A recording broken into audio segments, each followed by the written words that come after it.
To make the quilter's knot, what you're going to want to do is go ahead and thread your needle as normal.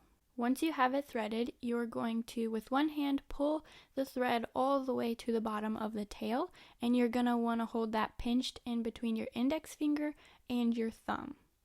Next, you're going to take your needle and add it to that pinched thumb right next to the thread, and we're going to take this loop at the top, the string at the top, and we're going to wrap it once and then twice around the needle and kind of pull it down to your pinched thumb, and you're going to pinch on top of that, and then simply hold the needle and pull the pinched thumb all the way to the bottom, and voila, you will have created the quilter's knot.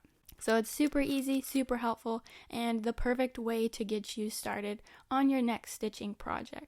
Once I learned this, I honestly never went back, and I use it every single time. And so here I'm going to show you what that looks like on the project I'm working on. I'm pulling my thread through, and it is so nice because it gets caught and it won't pull all the thread through, just making it super easy to get started on a project. If you found that helpful yourself, would you hit that like button?